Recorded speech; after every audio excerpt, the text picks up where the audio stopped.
Hey, I'm Alex Radcliffe from Board Game Co., and I wanted to talk today about my most anticipated 2022 games, at least as of right now. This is mostly going to be Kickstarter games, although not exclusively Kickstarter games.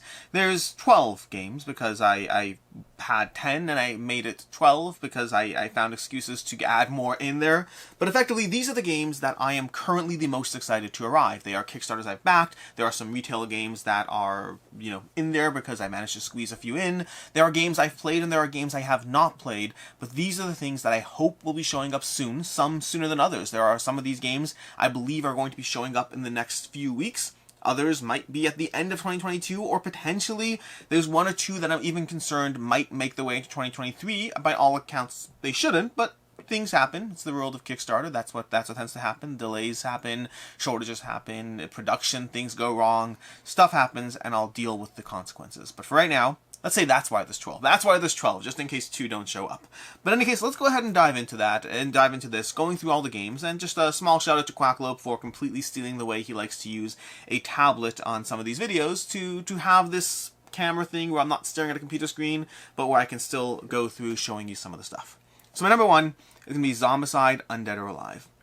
Zombicide, Undead or Alive, or my number 12, by the way. This is from least to most excited from these games. And Zombicide, Undead or Alive is the first extra in the sense that I'm actually not that excited. That's not true. That's a lie. I'm very excited. But it's a game that I don't know if it's going to stay in my collection. I think it's unlikely to stay in my collection. Right now, for me, in terms of the Zombicide universe, Black Plague is the gold standard, and that gold standard has been recently unseated by Marvel Zombies, which is probably my new favorite. Probably because I need to play it more to really lock that in, but right now, if I had to choose one or the other, if there's a binary choice, I would choose Marvel Zombies. I really enjoyed the things that they added to the game. They managed to keep the difficulty at the level that I like it for the Zombicide universe, while adding in an IP that I love and a ton of new things that I feel like fresh additions to the game. And to that end, I think a game like Undead or Alive is less likely to survive. Undead or Alive has a whole lot of stuff that looks fun, and it was, to its credit, it was one of the harder Zombicides I've played. It's one that, the one game I played of it on TTS, we lost, which is nice. I like losing at Zombicide. I like that aspect of the pressure of feeling like things are hard, and this one seemed to deliver on that. We were told before we started that everyone else had lost too, so again, I like that degree of difficulty. I want Zombicide games to feel like I could win, and then either I do or don't, but I want them to feel like I could win or I could lose as I go through them. Now, I'm still excited about this one. The reason it's on this list, the reason it's number 12, is because I still am excited. I still want to see what the final game brings to the table. I only had a chance to dive into a single scenario. I want to play more of it. I want to see how the game plays out. I want to see the steampunk edition, the steampunk universe. There's a lot here that is promising.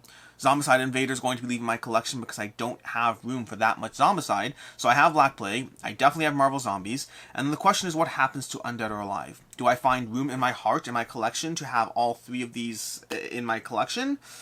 Or do I make a hard cut and something leaves? And what is that something if it happens? So it could be Undead or Alive, it could be Black Plague, it could be Marvel Zombies. It's not going to be Marvel Zombies.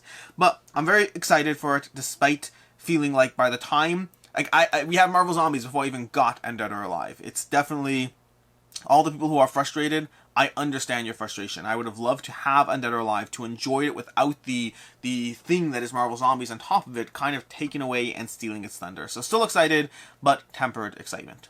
From there we have, what's next over here? From there we have Get On Board, New York and London. This is going to be one of 2 retail games in the list. Again, it's mostly Kickstarter. I looked for more retail games that I'd be excited about, but honestly, I find Kickstarter games do excite me more. Some of that is the bias of the fact that I've played many of these games, and playing many of these games makes me more, well, excited because I've played it. I know that it's a good game. I know that something about it is promising. And other times, it's just that Kickstarter is exciting and it has shiny stuff and all those things. But Get On Board, New York and London is definitely one that caught my eye as a game that I definitely want to try. This is one that has, it's a reprint of Let's Make a Bus Route, a re-implementation of Let's Make a Bus Route, a roll and write game that has been well loved in general, and Get On Board seems to be taking that and giving you that style of gameplay that I tend to like in a lot of these games, and giving it to you in a new streamlined format, I think from Yellow, if I'm not mistaken, as you try to figure out how you're going to draw your routes on the main board in order to be as efficient as possible, as the other players do so as well. So it has that roll and write feel, it's light, it's accessible. Many of these games have been solid wins for me, for my collection, playing with my wife. Many of them have left. I'm curious which one this will be. As a re-implementation of a already well-liked, hard-to-hunt-down game, I am curious. The art doesn't compel me. The cover art looks nice. The board art doesn't compel me, but I don't play these games for the art. I play these games because they offer me a puzzle that I particularly enjoy, and so I'm curious what the Get On Board delivers on that. And that's my number 11. Again, this is the one that I debated taking off entirely, but I was excited about it enough that I wanted to do it, and also it makes me feel better as a human being to have 2 retail games instead of just 1, and if I didn't include this, I'd have just 1. Speaking of just 1, that just 1 is going to be the next one, which is Tenpenny Parks. Now, technically, there is another one that might be retail, but I assume it'll go to Kickstarter. We'll talk about it. Tenpenny Parks, and this really should be higher up on the list. I said this is rated excited to least excited. Honestly, the more I look at this, the more excited I get. I initially had this as my number 10. It really should be several spots up the list. It's just, I keep looking at it, and every time I pull it up, the art looks gorgeous, and the gameplay style seems like it's my kind of game. Tenpenny Parks from Thunderworks Games is a straight-to-retail, going to be pre-orders open March 8th. It's March 6th as I'm recording this, so I don't know when you're seeing this, sometime in the next, week or two. But Tenpenny Parks, I plan on picking this one up, because the art looks absolutely beautiful. If I'm not mistaken, that's going to be Vincent Tutrait. It looks like his style of artwork over there. And we have, illustration Vincent Tutrait, so it's definitely his art. I got that right. It's very distinctive. It's not like I got any accomplishment. There are some artists who just stand out. Vincent Tutrait, the Micho, the guy who does all the Uwe Rosenberg games, whose name I can't recall offhand, but I'd recognize it as soon as I saw it. There's some distinctive art out there. But the art is not why I mentioned this game, not in the slightest. I mentioned the game because it's about building your own little sort of theme park while clearing around you and while dealing with polyomino pieces. Anyone who knows me knows that I love polyomino games, and the polyomino pieces in this look beautiful. They absolutely look beautiful. These little rides you're placing down to your park, and it's not the first carnival-themed game to do polyomino pieces. We have Baron Park, we have the Grand Carnival, we have a bunch of games that have taken rides and put them onto polyomino pieces. That said, I've liked those games. They're both in my collection, so I'm definitely excited for Tenpenny Parks. But across 5 rounds of play, you're going to be placing your workers into various locations, clearing the board, your builder, your banker, arborist, taking various action spaces, and then taking various bonuses as you place these down. The one concern I have is across 5 rounds of play. I like my games to just feel free, and as soon as I hear 5 rounds, I already feel constricted. Sometimes it works great. Some of my favorite games have less than 5 rounds. I'm looking at you, Blood Rage. I'm looking at you, Lost Winds of Arnak. There are games out there that have not enough rounds that I still very much enjoy. But that's the one flag I have as far as my own personal opinion and how it goes. And look at your little boards that you're placing these things down on. Again, I'm very compelled. I'm curious whether it'll be a game for me or not. We have another picture over on Board Game Geek that I thought was a great picture. I mean, just look at this board over here. Like, it's just the center board. Look what you're doing. It just looks gorgeous as players build out their own little trees, their own little rides. I am very compelled by this game. I plan on picking it up. 100% I plan on picking this up. It looks beautiful. It has polyomino stuff. It might be a horrible letdown. That can happen. That happens with games all the time. Not because it'll be bad, but because it might just be okay. And okay isn't good enough to stick around, especially when I have games like Baron Park and Grand Carnival and many other polyomino games that I particularly enjoy. So Tenpenny Parks from Thunderworks Games, one that I am very much looking forward to. Next up, we have Legacy of You. Legacy of You is one that I assume will be coming to Kickstarter. That's because Garphill games in general, and this is from Garphill Games, from Shem Phillips, their games in general, they do tend to go to, to Kickstarter, and so I assume this will be on Kickstarter, but I'm not certain. Now, Legacy of You is a solo game. This is a solo game in which you are basically playing, it's inspired by actual Chinese history. I don't know the various names of the characters, so I'm not going to go through it, but it follows the story of a son of someone who tried, stopping the floods, and he failed, and the son's taking over, and trying to stop the floods in the game. The game's going to end when you've either won 7 rounds or lost 7 rounds as you try to simultaneously keep back the flood, while also, look at that art. Look at this. I didn't mean to tap on that, but I did now, so it's great. Look at these. The art's amazing. This is one of the new artists. The Micho games, the Garphill games in general have used the Micho games in the past, and I think they've moved to, I want to say Sam Phillips might be the artist, I want to say. I could be wrong, but new art over here they've started using since since Raiders of Scythia, and it's solid art in general, but it just looks good. The game looks good, the art looks good. It's a solo campaign game. You win when you've won 7 games, you lose when you've lost 7 games as you go through this back and forth as the game self-modulates around how well you're doing. You do better, the game gets harder. You do worse, the game gets easier. So I am very intrigued by this one. Garphill games in general, some of their games have been absolutely fantastic. For me, that's going to be Hadrian's Wall.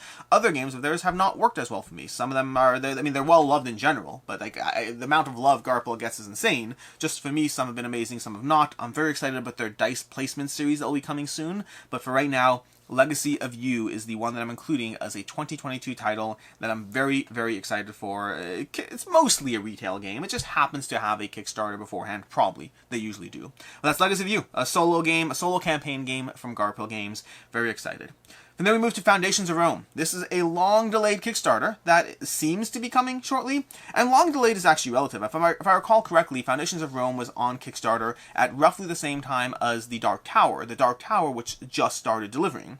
And Foundations of Rome is a game that I wrote off when I was on Kickstarter. I didn't think it was a bad game. I just thought it was $100 minimum and $170 if you wanted to get all the stuff. And that was for a game that was basically a polyomino games. I like polyomino games. We just talked about Tenpenny Parks, but the question is, do I like a polyomino game enough to spend $170 on it? Tenpenny Parks will not be $170. Granted, you can spend $100, but then you want all the stuff and the extras, and I very much do recommend the extras, by the way, because the follow-up to what I just said is towards the end when the Pledge Manager was supposed to close for the first time. It stayed open for several months after, but when it was supposed to close for the first time, I reached out to the publisher and said, hey, I'd love to play it on TTS. I know you have a copy. I'd love to do a video on it talking about, the campaign and stuff. I never backed it. I'd love to play it first so I can talk about my experience playing it as I talk about the campaign. And they were kind enough to, Robert Geislinger from Arcane Wonders was kind enough to accommodate. We sat down, we played it, and I really liked the game. Now, I always thought I would, I just didn't think I'd pay $170 for it. Turns out, if you play it and you really like it, you start making decisions you probably shouldn't. You see, Foundations of Rome, the reason it costs so much is because this game is giving you the most deluxeified version of a polyomino game you've ever seen. We're used to seeing miniatures in games, and taking general games and deluxifying them to no end, but this one gives you polyominoes that are not polyominoes. They are 3D building tiles. I'm trying to find some more images of them. Might be all the way at the top, I don't know. But basically, you're going to have these 3D, I mean, you have them over here, just not in the detail I want, but you have these buildings over here that you're building out. You have the tiles, you're going to be placing them down. Some of the expansions have different buildings with special abilities that I do recommend. There's also like a 5th player expansion or things like that. Lots of content, although I don't need the 5th player expansion. But Foundations of Rome is one that ever since I've played it, I've been eagerly awaiting it. I'm not eagerly awaiting the fact that it'll take up an entire Calyx cubby, but I'm eagerly awaiting the rest of it. It seems to have a quick pull-out, simple system that makes it easy to table, which is a big part. I don't mind the price tag as much as I mind if the price tag results in a game that is harder to table, and so I don't think this will have that. I think I'll be able to table, I think I'll be able to play it because of those quick, simple trays that you pull out. But overall, it had a lot of fun decisions to be placed. A lot of decisions as far as taking the various tiles, as far as placing them down, as far as getting things from the market. You have a market slowly moving along, and you're trying to basically buy these slots of land on the board. And as you earn these slots of land, then you can build out your polyominoes. And as you build out your polyominoes, you're building out different benefits, different income, different rewards. A lot of fun things. It is a fun game. Like it's from Emerson Matsuuchi, from the designer of the Century series of games. I really like Foundations of Rome, and I'm very excited for this one to finally show up, which I believe is happening soon. Speaking of games that should be showing up soon, we have Wonderland's War. Wonderland's War should be showing up, I imagine, in the next month or two if the updates are anything to go by, and maybe I'll be disappointed, maybe not, but people have already started getting this. Now, I was excited for Wonderland's War before, but it likely would have been at the very tip of this list, as opposed to where it is right now, where I am ridiculously excited for this game. And the reason I'm excited for this game, aside from the fact that it looks pretty, and it has miniatures, and it has gameplay, it has area control, and bag building, and different things that I like in games, the reason I like this game right now, the reason I'm excited about this game right now, is a channel called Thinker Themer, which I've talked about before over here. But Thinker Themer, Amy and Maggie, they recently reviewed this game. They got their hands on a copy of Wonderland's War, and they started reviewing the game, and they are incredibly positive about the game. And that's important, because at the end of the day, whenever people have that skepticism about, the hype you see doing Kickstarters, the excitement you see, I get it. I'm part of that sometimes, but I get it too. If I didn't play the game myself and I'm watching other content creators, I'm always like, is it just like current hype? Are they actually reviewing it? Are they just showcasing things? I have that same wondering myself as far as where a game lies. Now, I have said in the past about Wonderland's War that Man vs. Meeple did like a huge showcase of the game and really heavily seemed to like the game. But again, who knows? Maybe they did. Maybe, I mean, I'm sure they liked it to some extent, but how much? Where are we on this? And for Wonderland's War, it's one that as I've followed it and paid attention to it, I've been very excited because it has the bag building of a game like Quacks of Quedlinburg, and the area control of other styles of games that I typically enjoy, powers and abilities, and factions, and miniatures, and deluxification. Everything about this game seems amazing, and pretty, and beautiful, but amazing and pretty and beautiful doth not a good game make. And so I was incredibly excited. I'll link it down below, but Amy and Maggie, Thinker Themer, recently put out a review of the game. I believe the first review I've seen since the Kickstarter, since it actually landed, and they were incredibly positive about it, which is huge for me because that, it does not mean I like it. It does not. At the end of the day, everyone is their own special snowflake with their own special opinions, but it does give me more hope that I will like this game. A game I've wanted to like for a long time, a game I wasn't sure if I would or wouldn't, and a game that I was fine and prepared to sell off if it's not for me. If it doesn't work for me, I'll sell it to somebody else. The production value is there, the game is obviously going to be good enough, not obviously, but it's likely going to be good enough that somebody will enjoy it. The only question is whether it's for me. But I'm optimistic about Wonderland's War. I'm very excited for this one. This is from Druid City Games, from Skybound Games, and James Hudson, and I am, well, excited. Next up, my number 4 is a game that I have had the chance of playing. Bardsung is my number 4, my number 5, I'm going to say. 1, 2, 3, 4, 5. My number 6. Bardsung is my number 6. Oh, that's right, I had 12 games. Forgot about that. You see, I mentally had gone through such a number.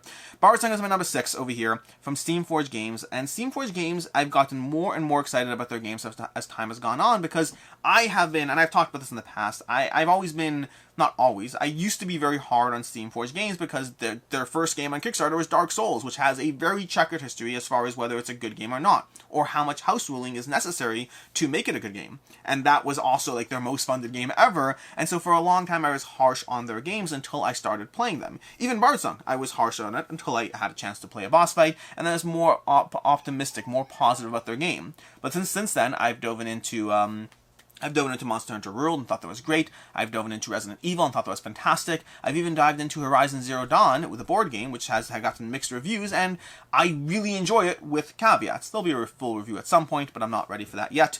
But Bardsung is a game that I had a chance of playing a boss fight, and then between my enjoyment of their other games, and between the fact that the game seems like my type of game, the one caveat is it is campaign-based, which means I might play it less than I would otherwise like, but the miniatures are going to be fantastic, the gameplay hopefully holds up, it seemed to hold up from the one interaction I had, it's a minimal amount, I need to play it more, and from people who otherwise dived into the game and other things also had positive things to say, including King of Ravage, who I've often referenced in the past as being someone else who I trust their opinion, and so overall, when it comes to Bardsung, I am very, very excited. It doesn't hurt that this is starting to deliver as well. This is another one that I expect to see in the next month or so. We'll have a fun unboxing, I'll go through it all, I'll talk about all the stuff I've said over here, as well as more, but I'm excited about Bardsung. I'm excited about the expansion, I'm excited about the content, I'm excited about all the stuff for the game. Ignore the child screaming in the background. But overall, Bardsung from Steamforged Games is one that I'm very excited to have show up shortly. My biggest concern at this point is not the gameplay quality, which is still a concern until I sit down and really dive into it, but my biggest concern is the campaign aspect. Is this going to be light enough and simple enough as a campaign in terms of the barriers to entry that I sit down and play it? Or will it be another campaign game that I talk about how amazing it is while still not being the right fit for me? Because that happens with campaign games. I think some campaign games are excellent, but I don't have the time or patience to sit down and play through them. My number 5 is Darwin's Journey. Now this one would have been much lower on this list. In fact, this is a game I almost did not back, but Darwin's Journey I am very happy that I backed, at least as of right now. You see, this is a game that was a Euro game. This is from Thunderworks, I believe. Thunder something. There's two different companies. There's Thunderworks, who are doing Tenpenny, I believe. Let's see if Thunderworks, let's see. Thunderworks Games is Tenpenny, and then the other one, Thundergriff, is that what it is? Thundergriff Games? Whatever it is. Whatever it is. I should know who they are. What is the name? I can't find the name. Created by Gonzalo. I think it's Thundergriff. Anyways, this is a game that is a Euro that was put out into many people's hands and was loved by a lot of people. The amount of positive buzz around this game was fairly intense, and it got me. I mean, it got me at the end of the day. This is a game that's a Euro game with a $100 price tag once you get all the deluxifications and extras. I talked about how I hesitated and I paused at Foundations of Rome, and to be fair, the extras there will make that 170, but we start getting to this price point on Kickstarter where deluxification and the increased quality of whatever you're getting adds a hefty amount to how much the game costs, or you can get it at retail and get the plain version for half the price point, but without all the goodies, which is fine if I don't like the game. What if I do like the game? Because if I do like the game, speaking for myself, I like deluxifying the games that I love. And this, I mean, they got so much buzz and so much hype, and it must be a game that's amazing, right? I mean, that is how Kickstarter works. If people like it, then it's amazing, and you have to have it. and so I fell victim to it. I didn't have a chance to play it myself. I fell victim to the hype, to the buzz, and I went ahead and backed it. Now, with context, I went over their games. Thundergriff games in general have held their value fairly decently. Maybe I was losing $10 if it wasn't a game for me, but I wasn't too worried. And so I went ahead and backed with confidence while feeling like I was being sold to. I mean, you are always being sold to. If you watch any of my reviews for a Kickstarter game, unless it's very negative, you are inherently being sold to. Doesn't mean the game's bad, but it does mean you're being sold to, and so I felt like I probably shouldn't have, but I went ahead and got this game. Then, fast forward to a game called Encyclopedia. Encyclopedia, which is a game that I absolutely adore. You can expect my review coming out shortly. I'll tell you right now, I'll save you the time. It's incredibly positive. Encyclopedia from Holy Grail Games is one of my favorite games that I've played in a while, and I really enjoy the Euro nature of what's going on here, and yet it feels like it does have parallels to Darwin's Journey. Not the same game, not by a long shot. There are lots of differences, but both in the theme as well as some of the actions, the implementations, it does feel like there are definite parallels to be had, which has made me more excited for Darwin's Journey. In reality, I should probably be less excited for Darwin's Journey because I now have a game I've played that I love that's similar, so I'm likely to be judging Darwin's Journey even more harshly against a gold standard for me. So I probably should be less excited, but that's not how things work. That's how logic works. That's not how emotion works. And so I'm very excited for Darwin's Journey. Very excited to see it deliver and to see if it's a game that is or isn't for me. If it's not for me, I'll move on. I'll do a play this, not that with an Encyclopedia, call it a day, and move on from it. Or it'll be an amazing game that I'm very happy to have backed. Which brings me to my number 4. Number 4 is D.E.I, Divide at Impera from Ludus Magnus Studios. Now this is one that I do wonder if it will be pushed out to 2023. In fact, this I think is the only one that I really wonder if it will be pushed to 2023. Anything's possible with any of these, but some of these are closer to delivering than others. And so Divide at Impera is one that I wonder. I wonder about the timeline. It should be coming soon. It's already been pushed off long enough. But Ludus Magnus Studios, I like them as a company, but they have had histories. They have had issues in the past with timelines, with delays, with shipping. And so I do wonder where this one ultimately will lie. But Divide at Impera is a game that, not like other games in the past, is one that I didn't actually play it. I had backed it. Did I back it? I backed it. If I recall correctly, I can't remember now. I have to take a look. I either backed it or I did. I had definitely backed it at one point. I think I canceled my pledge at one point, though, and I was doing a why I didn't back it. I was doing a why I didn't back it video covering the game, and I reached out, similar to us with Foundations of Rome. I reached out to the publisher and said, hey, I'm doing a video on the game. I'd love to actually sit down and play it online with you guys, or whatever. And they were nice enough to put me on the game with the designer of the game, Thomas, I believe. Thomas, I'm trying to remember his name, the designer of Barrage as well, who did D.E.I. I'm blanking on the name, but effectively, let's see if I can find it. Is his name listed anywhere, somewhere here? It should be. He's a very, very famous designer whose name I'm blanking on, but I played D.E.I. with him, and I had a chance to dive into it, and I really enjoyed it. It's area control with some degree of combat, but not so much combat as to be punishing. It's a lot more about how you manage your hand of cards, how you build out a little bit of deck building or hand building in the game. I think it's Thomas Batista. I could be wrong. But anyways, you're going to be going through the game and trying to manage the area control, manage your different factions, manage their abilities, manage your strengths and weaknesses as you wander around this stricken land. I really enjoyed playing this game. It was a fun experience, one that pushed me from reluctantly having had backed it to eventually canceled, being fine with my decision, to going ahead and late pledging for the game because I had to have it. I had to have this game with all the fun area control elements that it has going on. Now, again, it's only one play, so whenever I have only one play, sometimes second plays, third plays do let me down a bit. They're like, oh, that was really good, but it was the initial hype. So I need more time. The fact that I love the single play now does not mean that it's a game that's staying in my collection forever, but it does mean that it was enough for me to say, no, I need to get this game. I need to get it for my collection and try it out. They had meeple versions, they had mini versions, so they did have budget options. I went with the mini versions because I like their minis. But overall, I'm very excited for D.E.I, Divide at Impera. I slightly worry it won't be a 2022 title, but I hope I'm wrong. Or I hope it is. I don't know. It's a slight worry. It's not like a major concern. I hope it is in 2022 because I would love to introduce this game to my game group. I know they'll love it, or I think they'll love it, because we tend to like this genre, and I loved it, and it's rare. I will say, it is actually, now that I think about it, it's rare that I pull out an area control game that I love and my group doesn't. We tend to be fairly aligned in our tastes of these games. Some variants for sure, but generally pretty decently aligned. My number 3 is a game that I've loved the original game, and so I'm excited for Guards of Atlantis 2 Tabletop MOBA from Wolf Designer. I love Guards of Atlantis. I think Guards of Atlantis is fantastic. It's one of my MOBA games that I particularly enjoy, along with Rum and Bones, along with Heroes. Oh my gosh, I blank every single time. I blank on the title. It's called Sky Tier. Sky Tier is the game that so Sky Tier, Rum and Bones, and then Guards of Atlantis Tabletop MOBA are my three favorite MOBA style games. And Guards of Atlantis had possibly some of the best hero escalation in the game, some of the best hero growth, as you chose cards and then you both gave yourself an ability and bumped up your attributes at the same time based on the choice of how you upgraded. Now the original game did have some issues with it, issues that never bothered me from enjoying it, but enough so that when I went back on Kickstarter, I understood exactly why I was back on Kickstarter and the things they were doing to change it, to upgrade it, to balance it. And then I made the mistake 4 or 5 months ago of getting rid of Guards of Atlantis in anticipation, the original Guards of Atlantis, in anticipation of the new one coming, in anticipation of the upgraded heroes and all the content and all the stuff.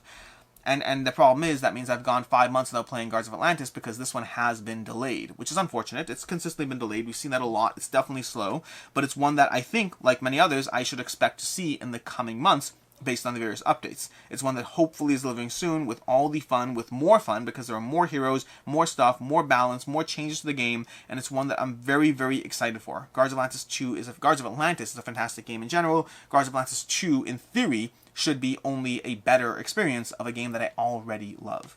Then we have Massive Darkness as my number 2. Massive Darkness is my number 2 most anticipated game for 2022. This is another one that should be delivering shortly. I think this is coming in a matter of weeks, if I'm not mistaken. I've seen shipping notifications. I've seen people getting their hands on it. I've seen it start to show up and people going through the game. And I mean, it's come on in general, which is always a foundation here, always a part of my excitement. They have 2 games on this list when they probably should only have 1. But Massive Darkness, I liked the original Massive Darkness with complaints, with nitpicks, but I really did like it. And then I enjoyed the game and played Zombicide a lot more, but Massive Darkness was good. It had some nitpicks as far as too many things being just stat increases, but overall the experience was a lot of fun, and it was a great dungeon crawling experience that I very much enjoyed. And then they came out with Massive Darkness 2, and I was very excited for it, because they have these asymmetric characters with these little mini games going on. You have Push Your Luck, you have deck building, you have all these different things you can do, as each character has their slight little mini game going on in the experience. And then the amount of miniatures they have, and the amount of different content they have, and the battle of the angels and the demons and the dragons and the pink teddy bears. Yes, they have pink teddy bears in the game. There's a lot of content for this game, perhaps too much. My one main concern with this game is at the end of the day, it is entirely possible that the amount of content they have makes this one of those games that's harder to table. This is one of those games that I might have been better served with a core pledge. Now, hopefully, if I'm responsible, what I'll do is I'll take all my other boxes, I'll do an unboxing video, I like doing those, but I'll do an unboxing video, and then everything else will hopefully go off into a corner, never to be seen again, while I dive into the base game. And when I say never to be seen again, hopefully I actually will see it again, but my biggest concern is never not using expansions. If I don't use an expansion, I don't use an expansion, it is what it is. My biggest concern is if the expansion that I'm not using makes it harder to even play the base game. So I'm going to pretend that all the expansion content doesn't exist while I dive into the base game, while I pull out the base game,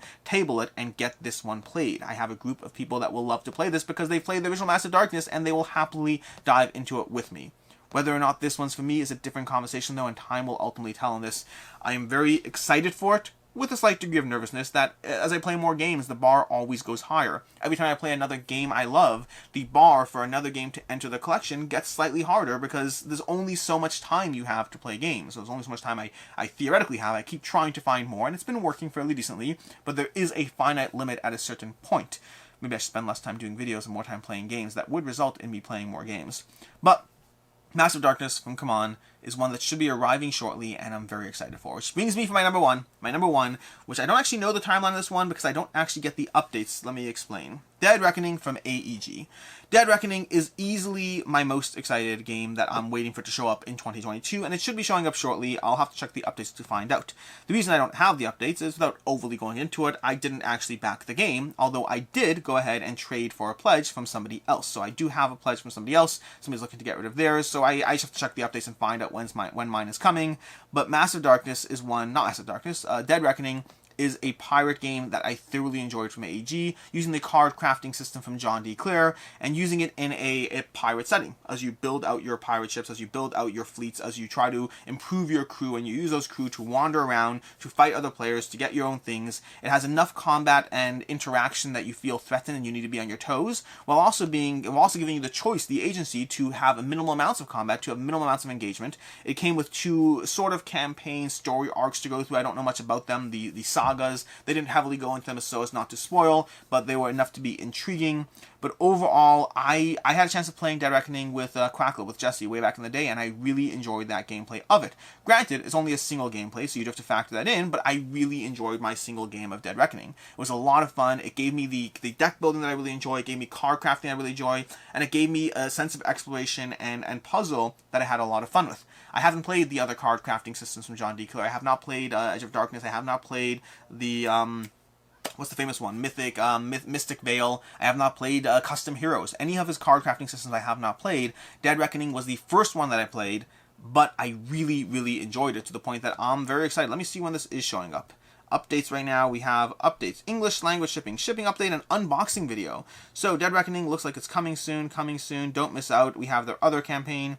Doesn't specify exactly when. We have Australia and Canada, EU, we have something. I don't know exactly where, but it seems like it's coming soon. Australia and Canada tracking the exact same schedule as the US. All products will be in the 23rd of this month. So it sounds like it's arriving in the US in 23rd of February, which means it should be coming soon. Soon. I think it's going to be coming soon if all things are going. So we have Bardsung, we have Massive Darkness, we have Dead Reckoning. We have a bunch of games that are really showing up shortly. Wonderland's War.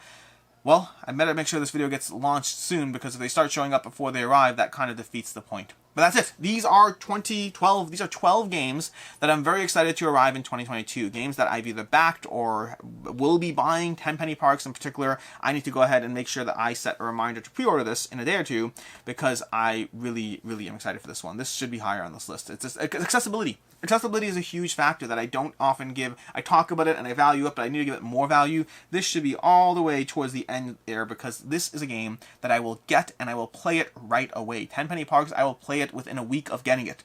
Some of these other games, I don't know if I can make that commitment or that promise about, especially these bigger box games with a lot going on. So while I might like them more, I'm very excited about Tenpenny Parks. It's going to be very sad if it's a letdown. That can happen. In any case, until next time, I am Alex Radcliffe from Board Game Co. I hope you enjoyed this little dive into 12 experiences that I am optimistic about. And until next time, have a good one.